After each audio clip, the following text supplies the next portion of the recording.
Hey, greetings everyone. Today we're going to check out Neil Gaiman's Norse Mythology. I picked this up mostly for the promise of P. Craig Russell artwork. And yeah, I would have liked to see more P. Craig Russell, but it's pretty interesting. A lot of these artists I'm not super familiar with.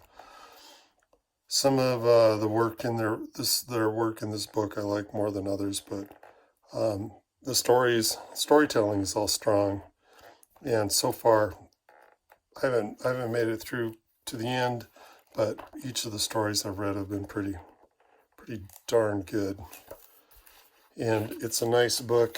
I picked this one off eBay.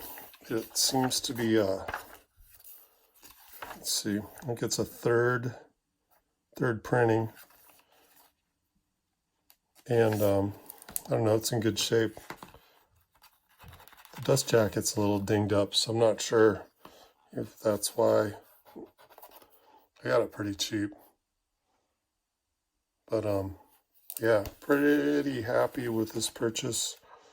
So anyway, let's take a look today. Anyway, just take a look at Yggdrasil, or the prologue actually, with art by P. Craig Russell. Not familiar with this colorist, Laverne Kinzierski. Yeah, so part of the fun of this video is just me butchering all the names of the Norse gods and the, the realms and whatever. But yeah, so to the north, this is like way back. This is before Odin showed up on the scene, before any of the gods. And in the beginning, the very way back, was Niflheim, a region that was cold and hidden by mist. And here, 11 poisonous rivers sprang from the same roaring maelstrom called Velgermir. To the south was Muspel, and there was nothing in Muspel but molten lava and fire. At the edge of the flame, where the mist burns into the light, stood Surtr, who existed before the gods. He stands there now holding his flaming sword. It is said that at Ragnarok, which is the end of the world, Surtr will leave his station. He will go forth and burn the world with fire. So Surtr's a bad dude. So I don't know if he's a god or if he's just some kind of weird primeval being, but yeah, it's been a while since I've read any of the Eddas, and I don't know, they probably don't go into it either. I think this is just not that level of detail in the backstory of Surtr exists. But over time, beyond measure, the poisoned rivers solidified into huge glaciers frozen in the north, melting in the south. Where the ice melted, the likeness of a person appeared, neither male nor female, huger than any giant that has ever been. It called itself Ymir. The melting ice also formed a hornless cow, the milk from which her four udders flowed like rivers. It was the milk that nourished Ymir.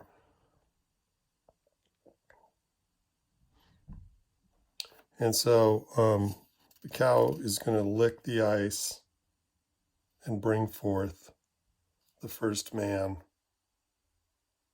and the first woman. Well, actually, I don't know if that's true. The first day, only a man's hair appeared. The second, his head. The man was Buri. While Ymir slept, it gave birth, a male and female giant from beneath its left arm, a six-headed giant from its legs, and from these Ymir's children, all giants are descended. Okay, yeah, so this is the first man anyway, and Buri takes a giant for a wife, and their children are Odin, Vili, and Vi. So I guess this is the beginning of the gods. Yeah.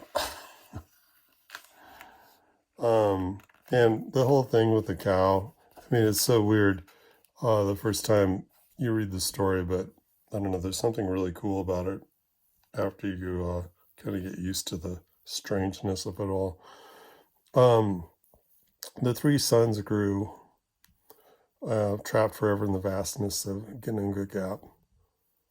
And at some point, they knew what they had to do to get going, to get out.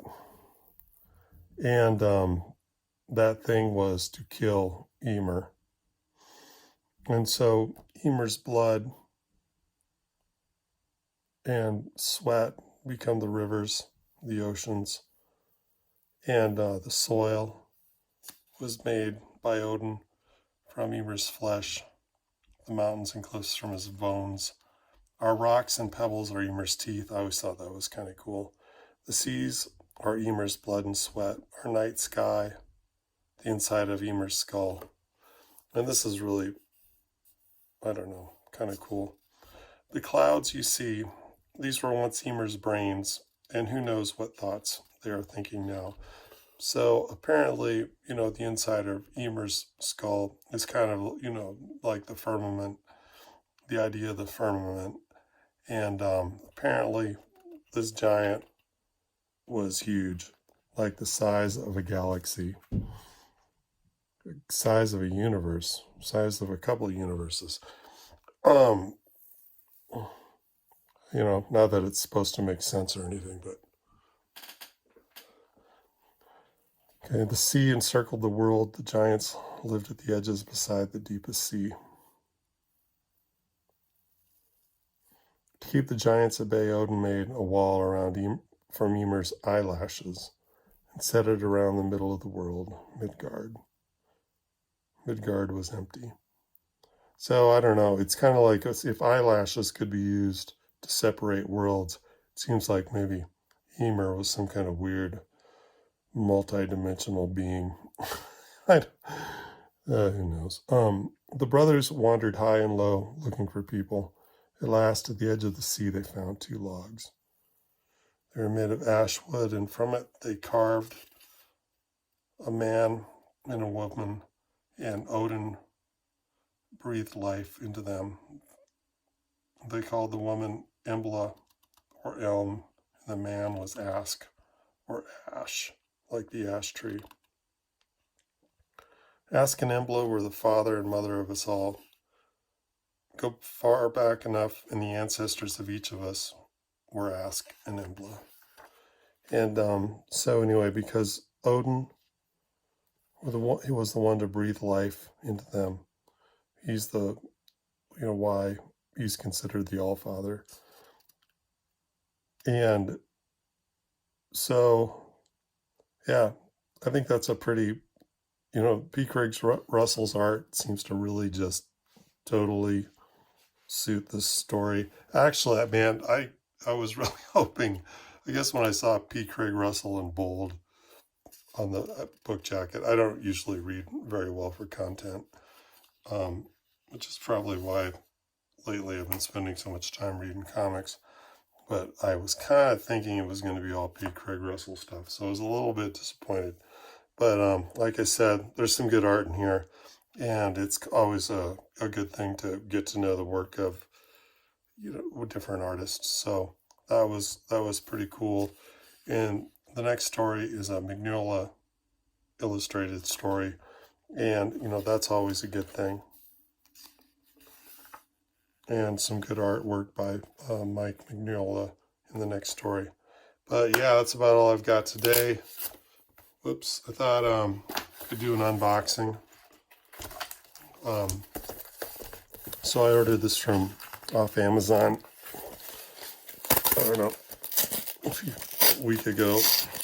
And so this ordering experience was pretty cool. They actually added, some decent packaging, which is nice. It's pretty disappointing to get a book from Amazon and it's in a floppy mailer and the edges are all dinged up.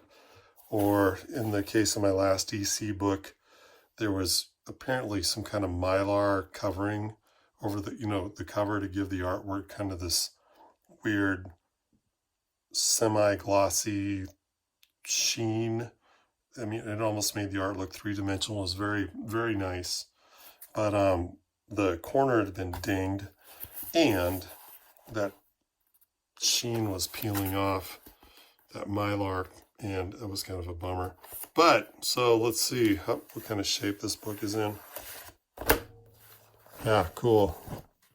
So I've been on a Steve Ditko kick lately. I was, as a kid, when I came across Ditko's work on Amazing Spider-Man, let's say I was just a little bit disappointed. It took me a while to warm up to Ditko, like they talk about people have it, it takes a while to warm up to Kirby. And, that was it took a while. I had to get to know him. And at the moment, he's one of my favorite artists. And this is supposed to be, that book with a lot of Ayn Randian philosophy. And I don't, that's about all I know about it. And it looks like it's going to be plenty weird. And there's going to be a lot of reading, which is okay. So, maybe I'll do a video on this at some point. But, boy, this is weird. This almost looks like it was like a self-published kind of deal. It's got sort of a weird feel. But I think it'll be cool. Like the back cover. All right, man, peace. Hope you all have a great week. And I'll be seeing you later. Check out my comic. And check back to my channel. I just made a photocopy of the second issue, and I'm planning on taking a look at that online with y'all at some point. All right. God bless.